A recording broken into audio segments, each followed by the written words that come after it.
You know, the idea of dream analysis, I suppose, is one of perhaps Freud's major contribution to modern Western thought. The idea was there was something to dreams. And I suppose what Freud did is said, hey, look, isn't it strange?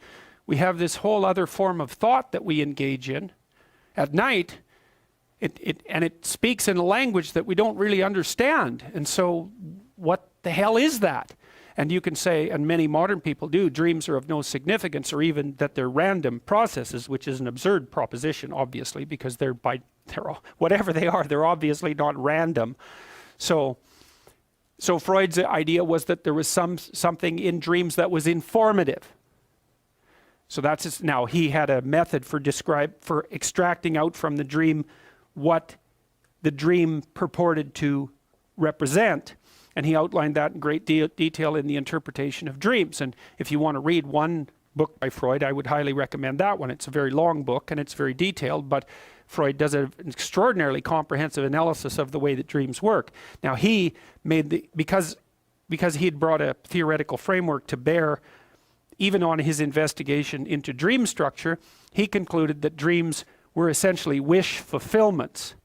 And that's where Jung and Freud disagreed. He also believed that the primary motivating factor of human beings was sexual. And now that's a tougher one to toss aside, because even if you're a Darwinian rather than a Freudian, you're going to obviously support the proposition that sexual motivation among any living creature is going to be one of the highest order motivations, because otherwise creatures don't reproduce and prevail over the long run.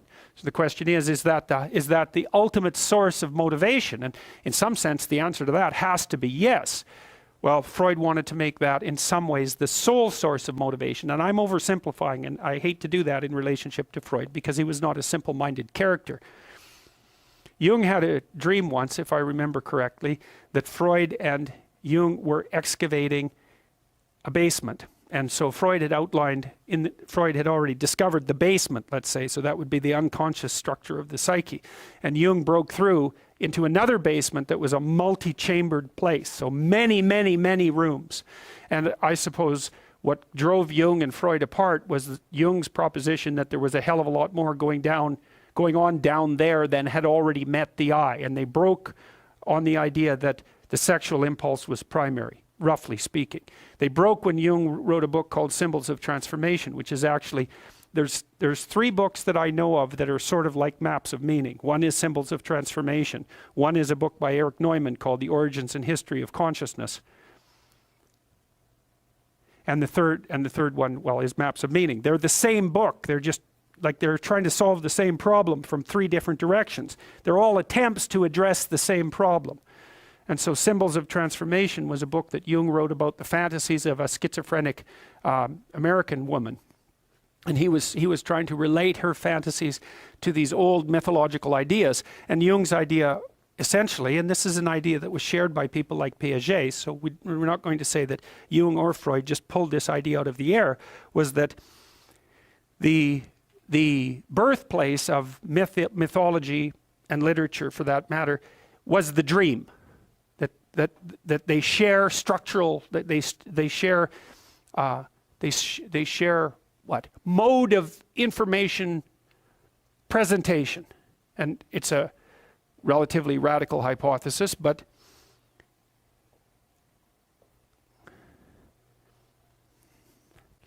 given that they both represent dreams and mythological representations share an essentially narrative structure, and they're literary-like. You know, I mean, it's not so unreasonable to notice that a dream at night is like the movie that you play in your head. And it's not unreasonable to note as well that the dreams that you have at night bear a relationship to the daydreams that you have during the day. It's a form of cognition. It seems like an involuntary form of cognition, though, and that's a very strange thing. So Jung thought about the dream as nature speaking of its own accord, roughly speaking. And so his idea was, well, when you sleep, you dream, but the dream happens to you. It's not something that you create the way that, and you don't even think about creating it. Because I might say, well, what are you thinking about? And you'll say, I'm thinking about whatever it is, and you'll take credit in some sense for thinking that because it seems like a voluntary activity. But what happens at night is that you think, but you think involuntarily. And so what Jung would say is that means that something is thinking in you. And that's a perfectly reasonable way of looking at it. And this is one of the things that's uncanny about the psychoanalysts, is they were willing to take their observations to their logical conclusion. There are things that think in you. What are those things? And what are they thinking? And why are they thinking it? Now, if you do dream analysis, and this is a tricky thing, because who's to say if your damn analysis is correct, right? It's very difficult to understand that. If you do dream analysis with someone, you generally have them lay out their dream, and then you ask them when they're going through their dream a second time, they lay out their dream and you can kind of get a picture of it. And then they lay out their dream a second time, and as they go through it, every time they mention a detail or a character, you ask them what that reminds them of. And the hypothesis is that the dream is presenting an image or an idea that's associated with a network of ideas, and that if you can expand on the network of ideas as you go through the dream, you can elaborate on the dream, you can expand it upwards, and you can start to see what it might be attempting to put forward. Now, Freud's idea was that the dream knew what it was doing, but that its content was being suppressed and oppressed by an internal censor. So the dream had to be sneaky about what it was saying because it was going to deliver a message that the person didn't want to hear. And that was tied up with his idea of repression. But that's not Jung's idea. See, Jung's idea was different. He said, no, the dream is trying to tell you what it's trying to tell you as clear as it can. That's just the best it can do.